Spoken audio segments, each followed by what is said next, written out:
Hey guys, it's the Friction here, Tank12. Having to call me, I don't really care. Welcome back to World of Tanks, where we are today taking a quick look at the M46 Patton. This is my OG Tier 9 medium tank that I loved above all else. I have several videos on this thing, and I really loved my Patton. I played 622 games in this thing, and I haven't touched it in years. You can see that my marks of excellence is at 15.12% because I have only played it a couple of times, and you can see just how many games I play with this thing. Win rate at 50%, not the best, and I certainly haven't performed the best in this thing, but I absolutely adore this tank. So, what made the Patton so special? This was finally the Pershing that I wanted all along. The Pershing at tier 8, for me, always lacked the punch with its 90mm gun. I always wanted to have a bigger gun on a medium, just like the Pershing, maybe a bit faster and with more punch, and that's exactly what I got with the M46 Patton. Now, back in the days, 218mm of penetration with your AP rounds, that was more than enough. But in the year 2023, well, that's probably one of the major downsides that you have to kind of deal with. That's why a lot of the players use the premium rounds, the APCR shells. You can see shell velocity is much better with that, and pen is also at 265mm. You can work with that. It's much better than the 218mm that you have with the AP round. Armor-wise, this tank was never well protected. The hull is basically almost identical to the M26. The turret armor, though, on the other hand, was always much better, and it was broken for a very long time. Very easy to go through, but since they actually buffed this thing, the turret armor has become much more resilient, 260mm. Now, one thing that the M46 always did better than the M26 is its mobility. Even though it's only 53 kph top speed with the turbo, it still is able to, reach the speed faster than the M26. If we go over and take a look at the Pershing, we can see that this thing is sadly a little bit underpowered. Specific power to weight ratio is really bad. Top speed is just the same as the M46 Patton, but yeah, it just is one of those weaker tier 8 medium tanks, in my opinion, nowadays. I still have to play this, and we're gonna do a revisited on the M26 Pershing in the future. Don't worry about that. But today we're gonna be playing this bad boy, and the setup that I have right now is fully there to give me max firepower and just to let me use this gun as often as I can in a game. The view range is also another thing that is very nice about the M46, since this thing actually does have like 410 meter space view range, which is great. Also, a very funny thing, people actually did play the Patton with a 105mm derp gun of the M4, and it was actually very fun for a while as a little high explosive derp gun. But that's definitely not the way you should be playing the M46 Patton today. So let's jump into a couple of games and see what this thing can still do. So, I have two games prepared for you guys. One, we are top tier. The other one, we are also top tier, but going up against just tier 8 and tier 9 vehicles. In this matchup, as you can clearly see, we are fighting against even tier 7 opponents and just a couple of tier 8s. So this is the perfect setup you can have when you're playing the M46 Patton, because one of the major downsides to this tank is the lack of penetration with your AP shells. This thing is incredibly strong because of its insane high rate of fire.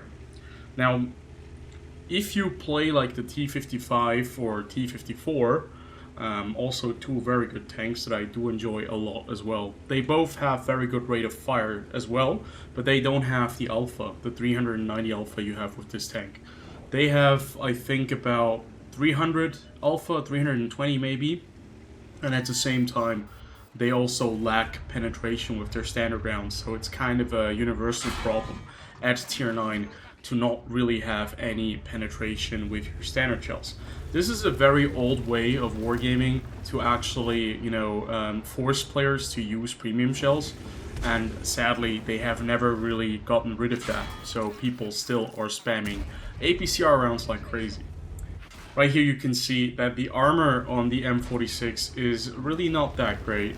We get penned twice by the HPTK TVP, and one of the rounds definitely goes right through our turret, the other one I have no clue where it went.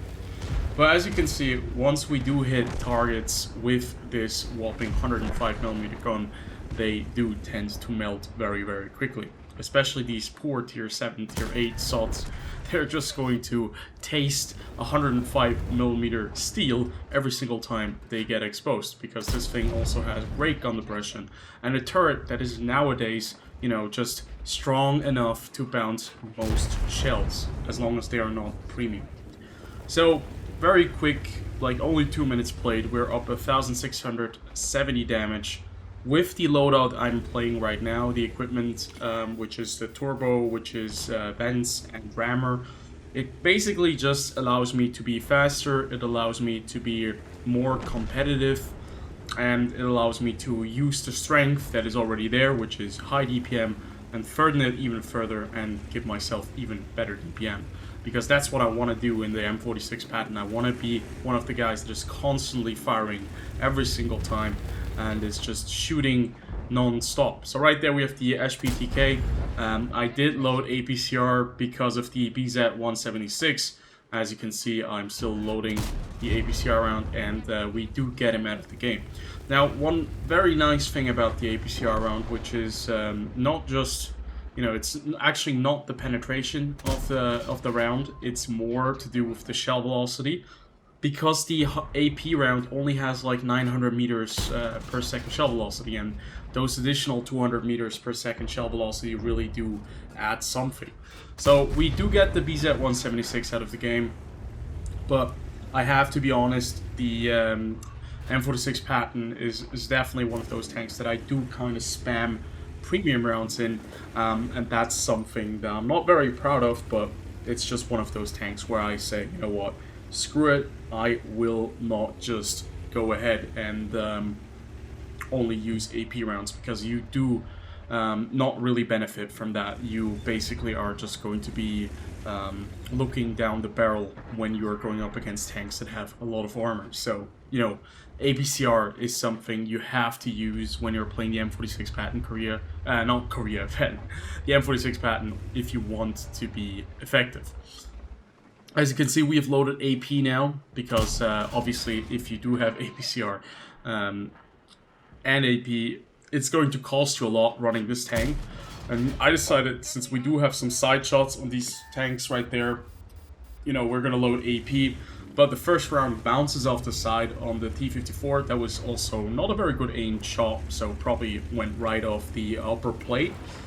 And the second one took forever, but landed in the target. So I have to be honest, APCR is just the way to go when you're playing the M46.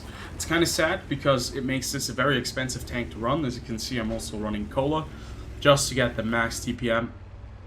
And I have to be honest, this is a really effective way to play this vehicle. But now we don't really need the APCR. This is a scenario where we can fight Leopard Prototype A, T-20, and other tanks very close up. We have great gun handling. We don't really need any of that fancy APCR bullshit there. We can just run around with the standard AP rounds and still do more than enough damage and mostly pen all of these targets. Sadly, we do make a bit of a mistake right there with the Leopard Prototype A. This guy is really adamant in shooting us, and he obviously has good reason to do so, because we're a very dangerous tank in this scenario where we have a very high DPM and decent enough alpha to deal some serious damage to these guys. So I get that he wants to get me out of the way. Now we trade once again, not a very good trade in my opinion. but I was really greedy. This moment here, I just wanted to do as much damage as possible because the game is about to wrap up. We are pushing them from all sides, and as you can see, we take a pop shot at the T-30. Now there's only 2 tanks remaining, and we bounce the Leopard Prototype A, but at the same time he also hits the dirt. That is a very unfortunate bounce, but sadly that's just what happens sometimes. If that one went through, we would have gotten the kill. But in the end, still 4,537 damage and 2,776 damage assisted isn't all too shabby for the M47. No, M46. I always get it mixed up. I'm not sure what the difference between the M47 and the M46 is, to be fair. But this thing, a lot of fun right now, in my opinion. We're gonna jump into another game where things go a bit all over the place, and you can just see how incredibly powerful the DPM is in those clutch moments where you really need to take a shot and it's life or death. We're gonna go over to that gameplay, and hopefully I can show you guys just how crazy this tank is, and that it only really has one downside, and that is the lack of pen on the AP shells. But that could be something that really offsets or, you know, kind of scares away players because it's really expensive to play the M46 effectively. A second game only against tier 8s and some tier 9s, but still more HP to be had, and generally probably players with more experience, since they are at tier 8, but at the same time, you never know, right? Tier 8 is such a chaotic place because of the fact that most of the players are running around in premium vehicles.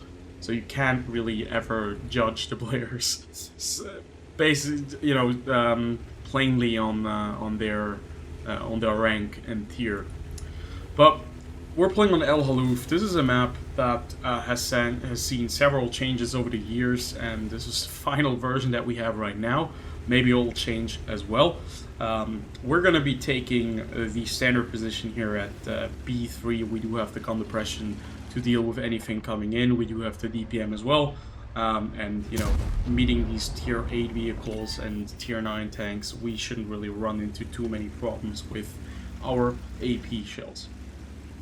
So, turbo is really a must on this thing. I think turbo makes this tank so much more viable. It's a lot more fun when it's faster and it's able to get into position in time. Obviously, the Leopard Prototype A would have some advantages, but it also doesn't have the turret armor that this thing has. So, you know, if you would go into a head-to-head comparison between this tank and the Leopard Prototype A, because both of them play very similarly in terms of you know, DPM and also gun. It's just that the Leopard Prototype A has a much better gun in terms of penetration, but it doesn't have that extra additional protection. Even though the armor on the M46 isn't like the best, it's still going to occasionally bounce things, especially the turret is going to protect you from incoming rounds much more reliably than the Leopard Prototype A. But yeah, I really like this mix. This is like an American thing. This is such an American vehicle that is very well rounded. It does a lot of the things in a very good fashion, and it doesn't really exceed anything like in any crazy ways, except for, you know, the very good DPM. As you can see right here, we have a T26 E5. This is going to be one of our main antagonists. Don't worry about it. He actually does put one right through our turret, and he knocks out the turret, so we have to use the repair kit. And here you can see that the enemy team is not really playing the C2 area, so we have a lot of space to maneuver. They do hold this corner, and to be fair, this isn't the smartest thing that I did in this game, because I'm trading with a KV4 KTTS. That thing is very heavily armored, and it also has a very nasty 107mm gun, if I recall correctly. But sometimes you just get into that greedy, narrow-visioned, you know, perspective or place where you really just want to go in there, do damage, and get as many kills as possible.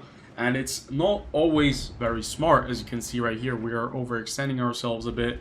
I'm a bit scared to get shot by something over there, and it obviously happens. SU-130PM hits us for a whopping 531 HP. So it leaves us at about 1/3 of our HP. Now, this game looks pretty much over, right? But this is going to really shock you. No, it's not. This is World of Tanks. We have a lot of tank destroyers on the enemy team. They're all sitting way back at the base, and they have perfect shots at our guys over here in the corner.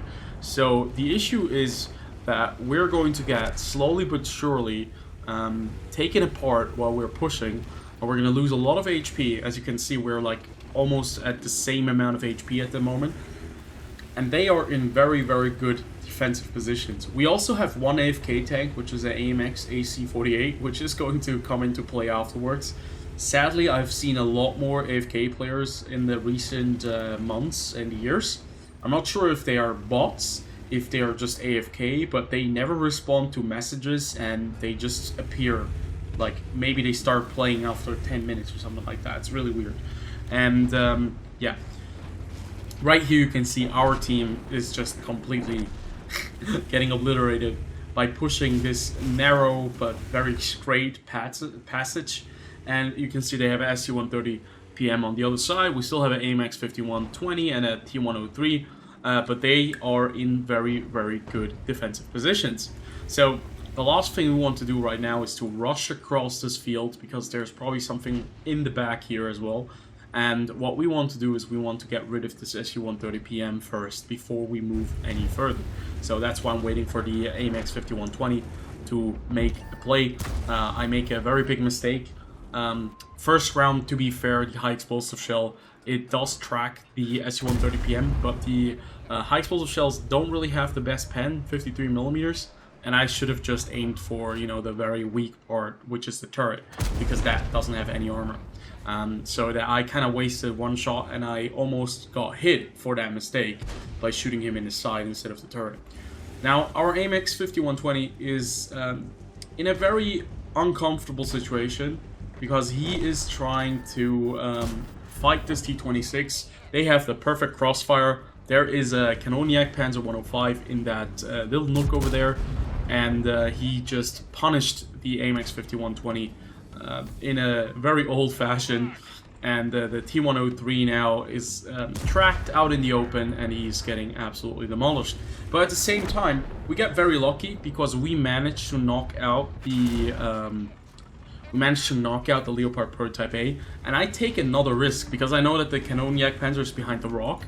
I take a risk because I wanted to kill the T-26, but unfortunately for us, we get a very bad low roll of only 349 damage, and yeah, this T-26 still remains alive. So now it's a 4-on-3 situation with one AFK tank and 3 very, very injured vehicles on our side. So yeah, it's not a very good situation to be in right now, but what we want to do right now is to flank around, kill the convoy, and then see if we can actually work our way across the T-26 or the Kanoniak Panzer 105. Now, what is really important in this situation is that the Iron Arnie stays alive, that the HWK-12 doesn't kill himself by, you know, driving down the slope there. I've seen it happen, so it's very nice that he still remains alive, and that would have been the perfect opportunity to kill him for the HWK-12, but sadly he made the decision to move in and support us up close. So yeah, more guns up close, probably not the worst idea. Now, one thing that the M46 Patton also has is very, very good view range. This thing, with my current loadout, has like 474 meters view range. I'm going to be able to outspot the Kanoniak Panzer most of the time, unless he has like camo net and binoculars. But as you can see, he's moved away from the position. Now that gives us a moment where we could maybe actually take out the T-26. But as you can see, things go sour very quickly. We lose the HWK, we lose the Iron Arnie, but we have the AMX AC-48 coming in. He is very weird though, coming in like through the one line and then switching on over to the A line, then switching over to the one line. But he hasn't said anything, so I have no clue if he is like a player or if it's a bot, and it's really weird. But either way, in the worst case scenario, he can be my eyes, and he can be a distraction, right? So right there, we get a very important hit on the Kanoniak Panzer 105. I'm not even sure if he spotted us, but I don't think so. And now this allows me to get into a position where I can maybe revamp, go back to H4, and go up the slope again and see if I can kill the T-26 E5. Because I know that the Kanoniak Panzer is now at K5, so I know that he's going to be on the hill, and if he wants to shoot me, he has to go over the ridgeline. Now keep in mind, I'm a one-shot for the Kanoniak Panzer, but I'm probably not a one-shot for the T-26 E5. He must have a crazy roll to be able to one-shot me with his 90mm gun. But right now you can see that the AMX spots the T-26, and that's like the moment where I think, okay, if I now push the Kanoniak Panzer 105, because he's going to be focused on the AMX as well, I probably can kill him, and then I can probably shoot the T-26 from the back, snipe him from up here. Now, I did load APCR because I want to be able to kill the Kanoniak Panzer. I know it's kind of irrational and it's just going to be expensive because I can pen this guy without a problem. We spot him, he immediately moves over because he sees that he has been spotted, he sees us on the map as well, and we knock him out of the fight, and that's where the very good DPM comes into play. With the like 6 seconds reload time that I have on this tank right now, we're able to knock him out of the game and knock out the very dangerous Kanoniak Panzer 105. Now, in the end, this T-26 E5 is running circles around the AMX, and we are very unlucky there with our bounce. So now I'm just kind of thinking, you know what, I have to go chase him down. But the AMX actually does manage to kill him, which leaves us at 5,467 damage, 1,306 damage assisted, 480 damage bounced, 4 kills, and a victory at the end. So, what can I say about the M46 Patton in the year 2023? Wargaming did buff this tank, and I have to say the majority of the buffs on this vehicle are really great, especially the DPM.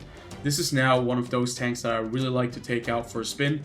It's incredibly potent and powerful, especially if you're willing to use premium shells as well. Then it becomes like an incredible weapon at tier 9. Now, one of the major downsides is the lack of pen and lack of shell velocity on the AP rounds. That is something that Wargaming certainly should address, but it's the old way of Wargaming not to actually balance these things out, because this means people will be spamming gold, and then in the end they'll have to buy premium time, or they'll have to convert gold to credits to be able to keep up their, expenses when they're playing a vehicle such as this. Not a very consumer-friendly approach, in my opinion, but in the end, it's a very good tank. It's a tank that I really enjoy, even after all these years. I've not played it for like 10 years. I played it a lot, like over the years from at least 2011 until 2012, 13, 14. I played a lot of games in this thing, but I haven't touched it after that, and now is the first time that I got it back, got my crew in it, got the right equipment on this tank, and it's incredible. It's so much fun. So yeah, almost better than the M48, but I love the M48, I love this tank, and I think the American medium tank tech tree is now a really, really nice line.